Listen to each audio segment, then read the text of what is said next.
Very good morning વિદ્યાર્થી મિત્રો. હું ગૌરવ ભટ્ટ ધોરણ 10 અને ધોરણ 12માં ગુજરાતી મીડિયમ અને ઇંગ્લિશ મીડિયમમાં ગુજરાતી વિષયનો અભ્યાસ કરાવું છું. આજે ધોરણ 10 ઇંગ્લિશ મીડિયમમાં બીજો પાઠનો કદાચ છેલ્લો લેક્ચર છે, એમાં કદાચ છે એ આપણું આજનો ટોપિક છે એ પૂરો થઈ જાય, બરોબર છે. પણ તોય તે છેલ્લો લેક્ચર આનો હોય શરણાઈના સૂરનો, તો પણ તમે છે એ ખૂબ કોન્સન્ટ્રેશનલી છે અભ્યાસ કરશો એવી વિનંતી છે. આપણે આ પાઠ શરણાઈના સૂર ભણી રહ્યા છીએ, જેનો પ્રકાર ટૂંકી વાર્તા છે. નવલિકા પણ કહેવાય ને વાર્તા પણ કહેવાય. એના લેખક છે એ ચુનીલાલ મડિયા છે, બરોબર. જાનની વિદાય થતી હતી એ પહેલાંનું વર્ણન આવ્યું, બરોબર છે. જાનની વિદાય થતી વખતેનું વર્ણન આવ્યું. પછી ગામના લોકો જે આ બધા જાનૈયાઓને ને શરણાઈવાળાને ઢોલીને જોવા ઊભા હતા એનું વર્ણન આવ્યું, બરોબર છે. પછી શરણાઈ વગાડનાર રમઝુમીર છે પોતાના ભૂતકાળમાં ચાલ્યો ગયો એનું વર્ણન છે. એની દીકરી સાથે વિતાવેલા સમયનું વર્ણન છે, બરોબર છે. પછી તળસી વેવાઈ ને ભૂદર મેરા એને છે ધક્કો મારીને હડસેલે છે અને એને બાનમાં લાવવાનો, એટલે કે એને વિચારમાંથી બહાર લાવવાનો, કરુણ સૂરમાંથી બહાર લાવવાનો પ્રયત્ન કરે છે, એ પણ વર્ણન આવ્યું, બરોબર છે. હવે આપણે એમાં આગળ વધીએ છીએ અને છે એ આગળનો પાઠ હું વાંચું છું, બરોબર છે. તો જોતા જઈએ. ભૂદર મેરાઈના હડસેલાથી મીર હાયલો તો ખરો, પણ પોતાના ઘરને ગામને માર્ગે નહીં પણ સીમને માર્ગે સણોસરાના કેડે, બરોબર છે. આ કોઈ જગ્યાએ બધાએ ઓલા ભૂદર મેરાએ તમને ખ્યાલ હોય તો તળસી વેવાએ કીધું આ તમારો મીર ભાઈરે લાલચું લાગે છે, આગળ વધતો નથી. એના કારણથી ભૂદર મેરાઈને જે ગૌરીનો પિતા હતો એને ગુસ્સે આવ્યો અને એને પછી છે એ આગળ નહોતો જતો એટલે આને ધક્કો માર્યો, અને ધક્કો માર્યો એટલે આપણે આગળ હાયલો તો ખરા, પણ ઘરને ગામને માર્ગે નહીં પણ ગામના છેડા સીમને માર્ગે સણોસરાના કેડે એટલે કે રસ્તે, કેડે એટલે કે રસ્તે. આ તો હજી સગડ નથી મેલતો. સગડ નથી મેલતો એટલે કે રસ્તો નથી મૂકતો, પીછો નથી છોડતો. સગડ નથી મેલતો એટલે પીછો નથી છોડતો. મેલતો એટલે મૂકતો. તળસી વેવાય કંટાળીને બોલ્યા. આ વાક્ય કોણ બોલે છે? આ તો હજી સગડ નથી મેલતો. આ વાક્ય કોણ બોલે છે? તો તળસી વેવાય બોલે છે ને ભૂદર મેરાઈને કહે છે આ તો અમારી મોર વહેતો થયો. મોર એટલે આગળ, અને વહેતો થયો એટલે ચાલતો થયો. મોર એટલે આગળ, વહેતો થયો એટલે ચાલતો થયો. મર થાતો, મર એટલે ભલે ને,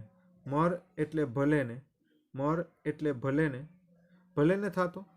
સેમને માર્ગે સામે ચાલતા રમઝુને જોઈને ભૂદર મેરાએ કહ્યું થાકશે એટલે એની મેળે પાછો આવતો રહેશે. અને પછી વેવાઈને છેલ્લી સૂચના તરીકે ઉમેર્યું હવે ખબરદાર, એને રાતું કાવડિયું પણ આપ્યું છે, તો એટલે એક પણ રાતું કાવડિયું એટલે એક પણ પૈસો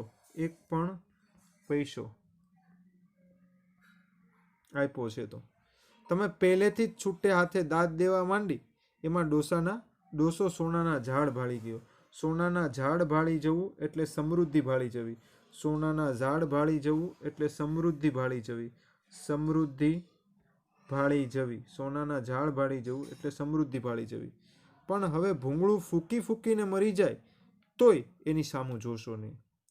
અને પછી બંને વેવાયો ભાવે કરીને ભેટ્યા અને જાન સરોસરા કેડે ચાલી. ઓલાને ધક્કો માર્યો તોય તે છે બધાને એમ કે બંધ થઈ જશે, તો પણ ભાઈ છે આગળ ને આગળ જવા માંડ્યો, બરોબર. તો હવે આ બે વેવાયોએ નક્કી કર્યું ભલે આગળ જતો, અમે છે બાજુમાંથી ચાલ્યા જશું ને હવે તમે એને એક પણ રૂપિયો છે એ દેતા નહીં. અને એવી રીતના સમજૂતી થયા પછી જાન આગળ વધે છે. રમઝુ હજી પણ ધૂનમાં જાનની મોખરે ચાલ્યા જ કરતો હતો. પાછળ પાદરમાં ઊભેલા, પાદર એટલે ગામનો અંત, બરોબર છે, એને પાદર કહેવાય. મોખરે એટલે આગળ. એના લોકો આ ગાંડા માણસની હાંસી ઉડાવતા હતા એટલે મજાક કરતા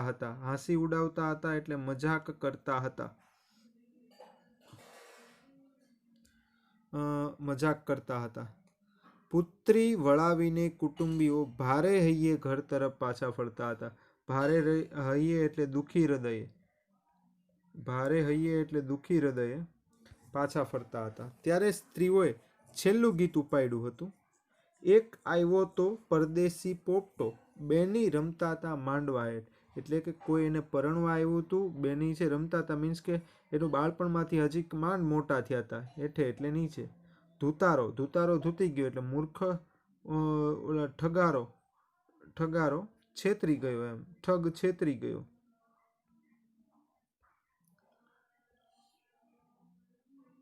ને ધૂનમાં મોટા મોટા ડગ ભરતા રમઝુને કાને આ ગીતના વેણ આછા પાતળા અથડાતા હતા. વેણ આછા પાતળા અથડાતા હતા એટલે વેણ આછા પાતળા અથડાતા હતા. વેણ આછા પાતળા અથડાતા હતા એટલે વાત થોડી ઘણી સંભળાતી હતી. વેણ આછા પાતળા અથડાતા હતા એટલે વાત થોડી ઘણી સંભળાતી હતી.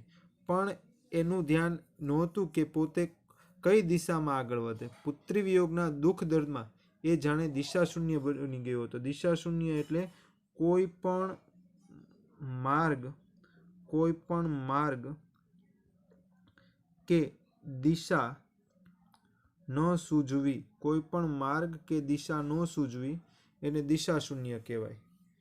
હવે તો જાનૈયાઓ, જાનૈયાઓ એટલે વર પક્ષના મહેમાનો, જાનૈયાઓ એટલે વર પક્ષના મહેમાનો એ પણ મીરની મસ્કરી શરૂ કરી. સાવ મગજમેટ થઈ ગયો લાગે છે. મગજમેટ એટલે પાગલ, મગજમેટ એટલે પાગલ. માંગણ કીધા એટલે હાવ, આંગળી દેતા પોચો વળગે.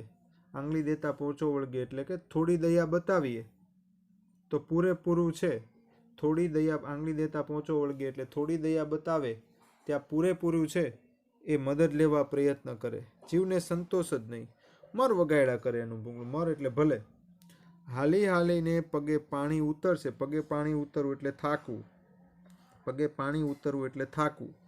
એટલે આફુડો, આફુડો એટલે આપમેળે, આફુડો એટલે આપમેળે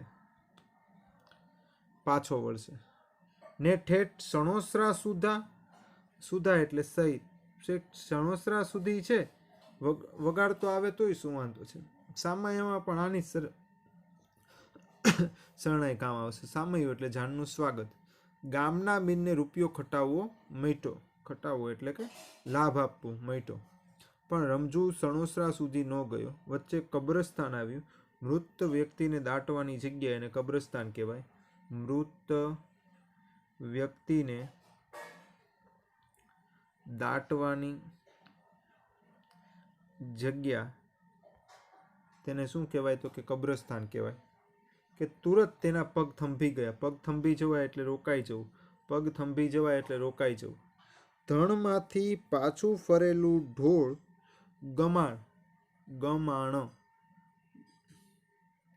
ગમાણ એટલે કે ઢોરને રાખવાની જગ્યા એને ગમાણ કહેવાય. ઢોરને રાખવાની જગ્યા એને શું કહેવાશે? ગમાણ કહેવાશે. ઢોરને રાખવાની જગ્યા એને ગમાણ કહેવાય. ગમાણનો ખિલ્લો સૂંઘીને ઊભું રહી ગયું.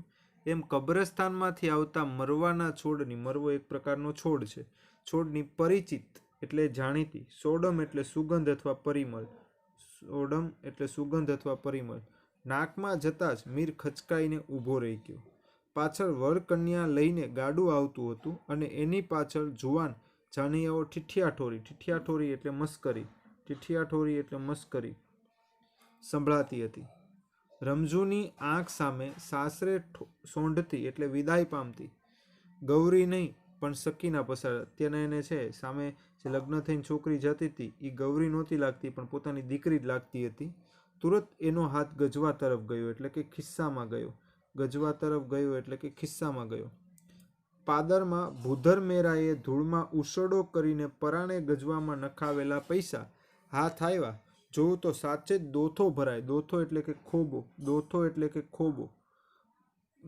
દોથો ભરાય એટલા દાદમાં મળી ચૂક્યા હતા. રાંક રમઝુ, રાંક એટલે ગરીબ. રમઝુ તો રાજી થઈ ગયો.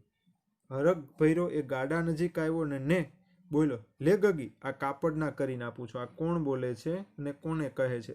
મોસ્ટ આઈમ્પી વાક્ય. આ વાક્ય કોણ બોલે છે અને કોને કહે છે? લે ગગી, કાપડના કરીને આપું છું. તો કોણ બોલે છે? તો ભૂધર મેરાઈ બોલે છે. ભૂધર મેરાઈ બોલે છે બરોબર છે. સોરી, ભૂધર મેરાઈ નહીં, રમઝુ મીર બોલે છે અને ગૌરીને કહે છે. રમઝુ મીર બોલે છે ને ગૌરીને કહે છે. પણ રમઝુ મીર તો એવું સમજતો હતો કે આ સકીના છે. બરોબર, ગગી આ કાપડના કરીને આપું છું. આ કોણ બોલે છે? રમઝુ મીર બોલે છે અને ગૌરીને કહે છે. અને હજી તો આ રકમનો સ્વીકાર કરે અસ્વીકાર થાય એ પહેલાં ઉતરતી સંધ્યાના ઉજાસમાં એટલે કે અજવાળામાં, ઉજાસમાં એટલે કે અજવાળામાં રમઝુ કબ્રસ્તાનમાં દાખલ થયો અને એની એક આંખ સામે ગૌરીનું કાપડું ને બીજી આંખ સામે કફન તરવરી રહ્યું હતું. બરોબર, રમઝુની એક આંખ સામે શું ને બીજી આંખ સામે શું તરવરી રહ્યું હતું? તો એક આંખ સામે ગૌરીનું કાપડું એટલે કે કપડું અને બીજી આંખ સામે સકીનાનું કફન તરવરી રહ્યું હતું. કફન એટલે મૃત વ્યક્તિને ઓઢાડવાનું કપડું એને કફન કહેવાય. મૃત વ્યક્તિને ઓઢાડવાનું કપડું એને કફન કહેવાય. તરવરી રહ્યું હતું એટલે કે સામે આવી રહ્યું હતું. તરવરી રહ્યું હતું એટલે કે સામે આવી રહ્યું હતું. આ ચસ્કેલ માણસના આ વિચિત્ર, ચસ્કેલ એટલે કે પાગલ માણસના આ વિચિત્ર વર્તાવ બદલ જાનૈયાઓ ફરીવાર ચેષ્ટા એટલે કે મસ્કરી કરતા આગળ વધ્યા. દિવસને આથમતે અજવાળે રમઝુએ મૃત પત્નીની કબર પાસે બેસીને સરસ સુરાવટ છેડી. એમાં મિલન અને વિયોગના મિશ્ર ભાવોની ગંગા જમના ગૂંથાઈ હતી. પવનની પાંખે ચડીને એ સૂર મોડે સુધી ગામમાં તેમજ સીમમાં સંભળાતા રહ્યા અને અનેક મિલનોત્સુક તેમજ વિયોગી આત્માઓ આ સુરાવટમાં એક સરખી શાંતિ અનુભવી રહ્યા હતા. પણ કમનસીબે રમઝુની શરણાઈની આ છેલ્લી સુરાવટ હતી. એ પછી શરણાઈ કે સૂર ગામ લોકોને કદી સાંભળવા મળ્યા નહીં. બરોબર, એટલે છેલ્લે જ્યારે એને વગાડીશ શરણાઈ, એ છેલ્લી શરણાઈ હતી અને પછી કોઈ દિવસ છે એને શરણાઈ વગાડી નથી. બરોબર છે. આ કેમાંથી આ પાઠ લેવામાં આવ્યો છે? તમે જુઓ તો બહુ મોટો પાઠ થઈ ગયો છે. તો કેમાંથી લેવામાં આવ્યો છે? શરણાઈના સૂરમાંથી પાઠ લેવામાં આવ્યો છે. શેમાંથી પાઠ લેવામાં આવ્યો છે? તો કે શરણાઈના સૂરમાંથી પાઠ લેવામાં આવ્યો છે. ટીક કરી નાખજો. શરણાઈના સૂરમાંથી છે એ પાઠ લેવામાં આવ્યો છે. બરોબર, શબ્દ સમજૂતીમાં ટીક કરો. શબ્દ સમજૂતીમાં ટીક કરો.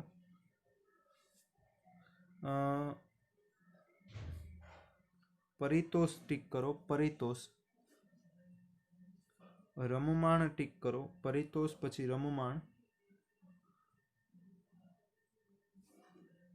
પછી સ્નિગ્ધ ટીક કરો. કૌમુદી ટીક કરો. સ્નિગ્ધ ટીક કરો. કૌમુદી ટીક કરો. ગુલતાન ટીક કરો. સોડમ ટીક કરો. ફરીવાર પરિતોષ, રમમાણ, સ્નિગ્ધ, કૌમુદી, ગુલતાન, સોડમ.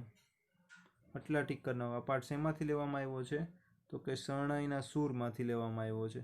પરિતોષ, રમમાણ, સ્નિગ્ધ, કૌમુદી, ગુલતાન, સોડમ. આટલું ટીક કરી નાખો. તો એક વખત છે ફરીવાર જોઈ લો. હું બોલું છું. ગોઠિયણ ટીક કરો. ગોઠિયણ. પછી મર થતા. પછી પૂગવું ટીક કરો. પૂગવું. પછી હાવ ટીક કરો. હાવ. પછી મોખરે અને ગમાણ બંને શબ્દ સમૂહમાં. મોખરે અને ગમાણ શબ્દ સમૂહમાં. મેટ સમાનાર્થીમાં. સુહાગણ અને હરખ સમાનાર્થીમાં. પછી અછો વાના કરવા સમાનાર્થીમાં. અછો વાના કરવા, સોરી, રૂઢિપ્રયોગમાં. સોનાના ઝાડ ભાળી જવા રૂઢિપ્રયોગમાં. તલપાપડ થવું રૂઢિપ્રયોગમાં. પછી કન્યા વિદાય વખતે એ શબ્દ સમૂહમાં. કન્યા વિદાય વખતે શબ્દ સમૂહમાં. ઘરની પાછળની દિવાલ અને ઘરની બાજુની દિવાલ બંને શબ્દ સમૂહમાં. પછી ગાલની નીચેનો મોંની અંદરનો ભાગ. ગાલની નીચેનો મોંની અંદરનો ભાગ. પછી જેની પત્ની મરણ પામી હોય તેવો પુરુષ. પછી પગે કરવામાં આવતી અર્ચા. પગે કરવામાં આવતી અર્ચા. પછી સ્વાધ્યાયમાં ટીક કરો. શરણાઈના સૂર કૃતિમાં કોના વાત્સલ્ય હૃદયની વાત કરવામાં આવી છે? તો વાત્સલ્ય હૃદયની વાત કરવામાં આવી છે, તો કે રમઝુ મીરના વાત્સલ્ય હૃદયની વાત કરવામાં આવી છે. હવે હાલને આમ ડગલે ને પગલે દાદ લેવા ઊભો રહીશ તો કેદી પાદર પોગાડીશ.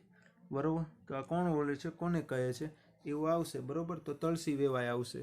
તમે એક વખત જોઈ લેજો તો તે બીજા પેજ ઉપર છે. ગૌરીના વિદાય પ્રસંગે રમઝુમીરને કોનું સ્મરણ થાય છે? તો કે સકીનાનું સ્મરણ થાય છે. કોનું સ્મરણ થાય છે? સકીનાનું. બરોબર, આ પણ આવશે. રમઝુમીર પત્નીને કબરે ફૂલો ચડાવવા જતો ત્યાં ફૂલના છોડની મહેક માણતો હતો. કયા? મરવા.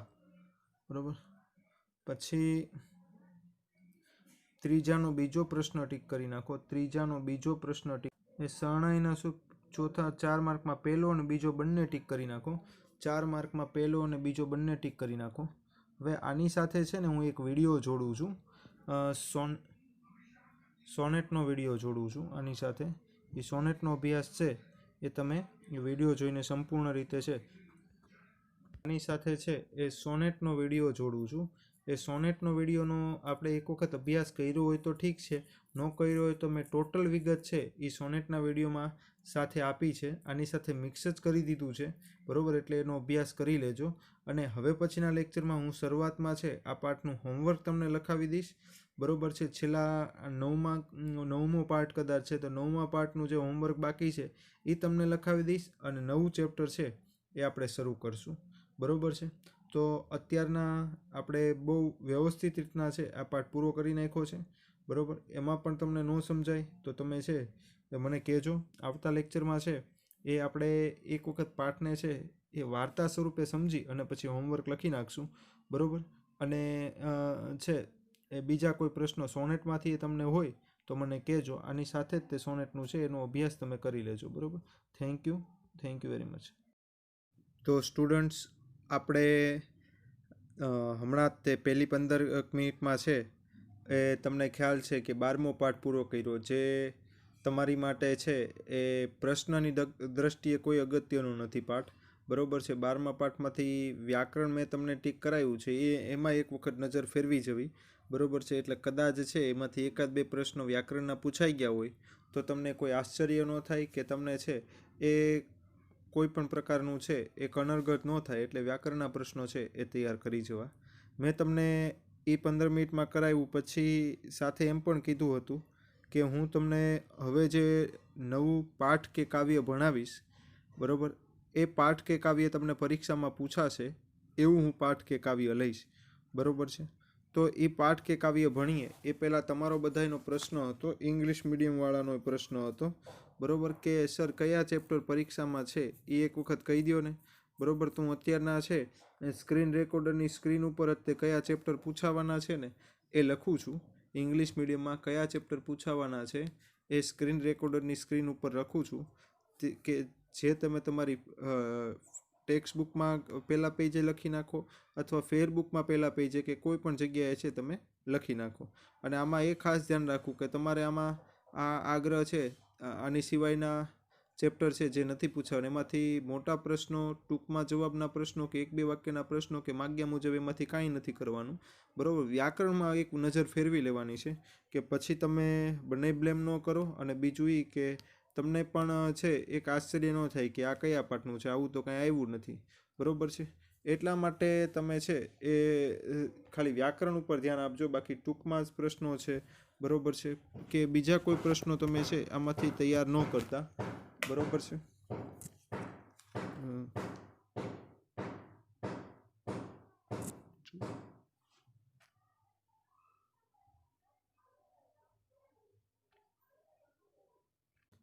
વેરી સોરી, તમારી સામે થોડી સ્ક્રીન છે આડી થઈ ગયેલી હતી. બરાબર, એટલું ચલાવી લેજો, નહીં તમારે ફરીથી એટલું વિડીયો બનાવવો પડશે એટલા માટે.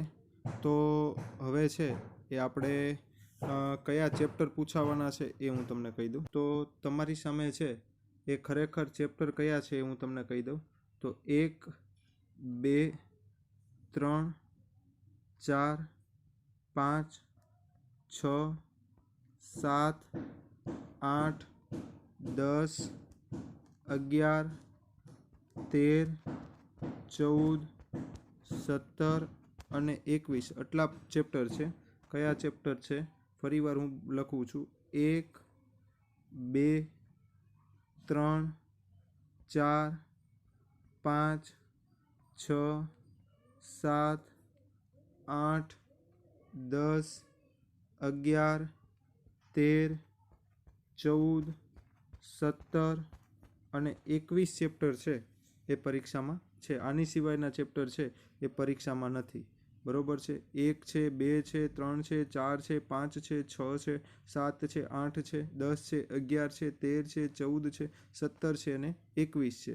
બરોબર. આની સિવાયના કોઈ ચેપ્ટર પરીક્ષામાં છે નહીં. જેમાંથી શું નથી પૂછાવાનું? તો જેમાંથી માગ્યા મુજબ નહીં પૂછાય. બરોબર છે. મોટા પ્રશ્નો નહીં પૂછાય, ટૂંકમાં જવાબના પ્રશ્નો નહીં પૂછાય ને 1-2 વાક્યમાં નહીં પૂછાય. આટલું તો પરીક્ષામાં ડેફિનેટલી છે. જે ચેપ્ટર નથી પૂછાવાના એમાંથી નથી પૂછાવાનું. બરોબર છે. એટલે એટલી તૈયારી તમારે ન કરવી. બાકીના છે એ તમે તૈયારી કરી શકો.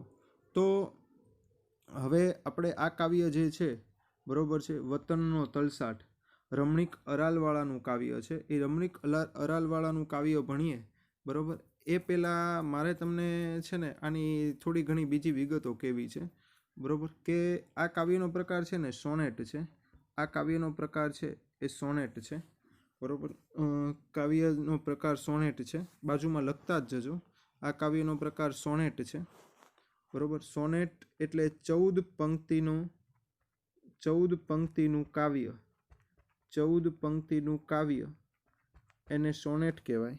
સોનેટ એટલે શું? તો 14 પંક્તિનું કાવ્ય એને સોનેટ કહેવાય. બરોબર.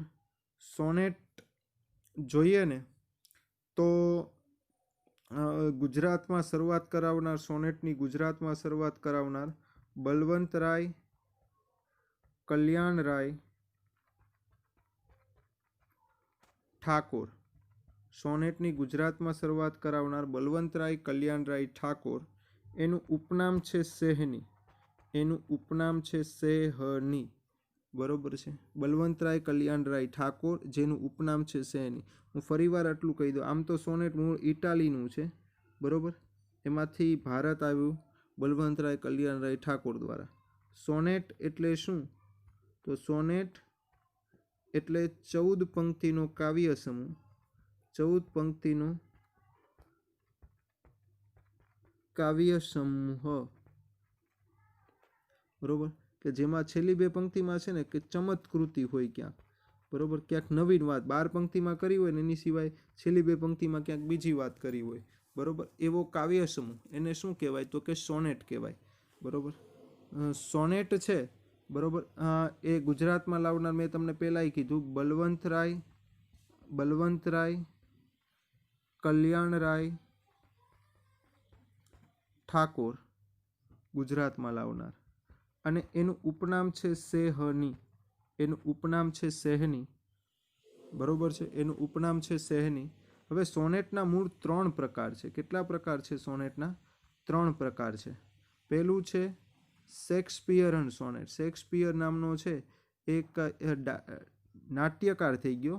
બરોબર છે. એને ઓથેલો, મર્ચન્ટ ઓફ વેનિસની બધા નાટક લખ્યા છે. શેક્સપિયર છે. પેટ્રાર્કન સોનેટ કે પેટ્રાર્કશાહી સોનેટ કહેવાય. બરોબર. અને ત્રીજું સોનેટ અસામાન્ય સોનેટ. આ 3 પ્રકારના સોનેટ છે. પહેલું સોનેટ છે એ શેક્સપિયરન સોનેટ છે. બીજું સોનેટ છે એ પેટ્રાર્કશાહી સોનેટ છે. અને ત્રીજું સોનેટ છે એ અસામાન્ય સોનેટ છે. આ 3 પ્રકારના સોનેટ છે. બરોબર. શેક્સપિયરન સોનેટ એટલે શું? તો કે જેમાં 4 4 4 અને 2 એમ છે 14 પંક્તિ થાય ને એવા સોનેટને શેક્સપિયરન સોનેટ કહેવાય. શેક્સપિયર સોનેટ કહેવાય. બરોબર છે. કઈ રીતના? તો કે 4 4 4 અને 2 પંક્તિ થાય એવા સોનેટને શેક્સપિયર સોનેટ કહેવાય. બરોબર છે. બીજું સોનેટ છે પેટ્રાર્કશાહી. 8 + 6 પંક્તિ થાય એને કયું સોનેટ કહેવાય? તો પેટ્રાર્કશાહી સોનેટ કહેવાય. કયું સોનેટ કહેવાય?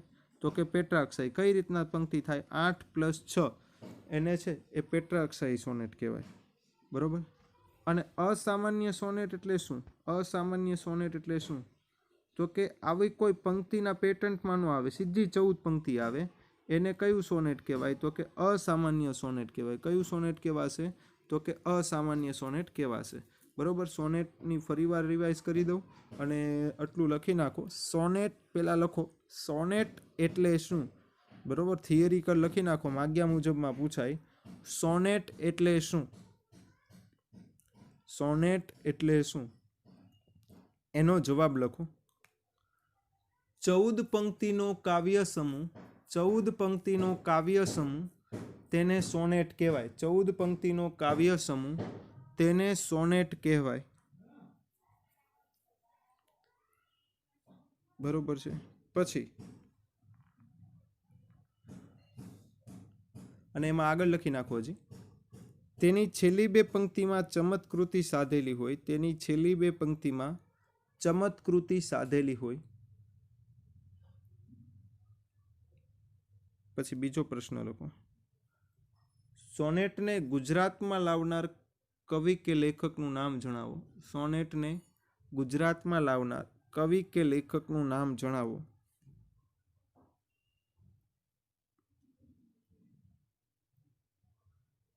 તો લખો. સોનેટને ગુજરાતમાં લાવનાર કવિ બલવંતરાય કલ્યાણરાય ઠાકોર છે. સોનેટને ગુજરાતમાં લાવનાર કવિ બલવંતરાય કલ્યાણરાય ઠાકોર છે. અને તેનું ઉપનામ સેહની છે. તેનું ઉપનામ સેહની છે. સેહની. પછી સોનેટના કેટલા પ્રકાર છે? સોનેટના કેટલા પ્રકાર છે?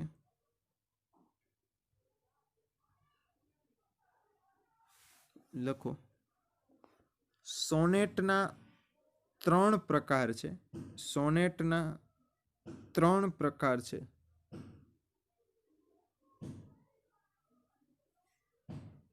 પછી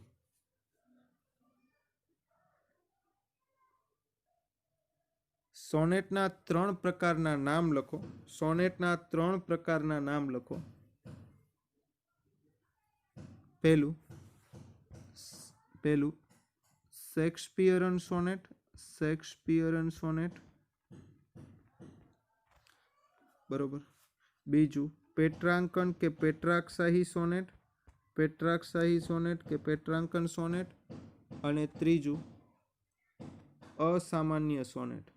ત્રીજું અસામાન્ય સોનેટ.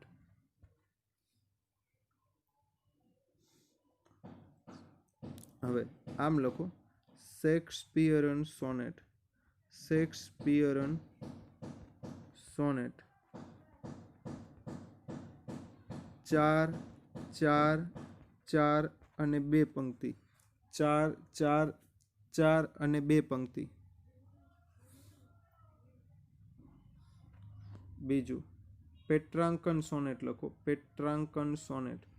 પેટ્રાંકન સોનેટ 8+6 પંક્તિ. પેટ્રાંકન સોનેટ 8+6 પંક્તિ.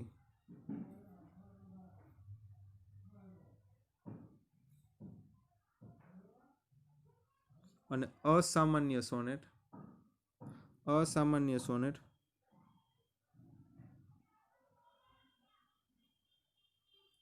ફક્ત 14 પંક્તિ, કોઈ પેટન્ટ નહીં. ફક્ત 14 પંક્તિ, કોઈ પેટન્ટ નહીં.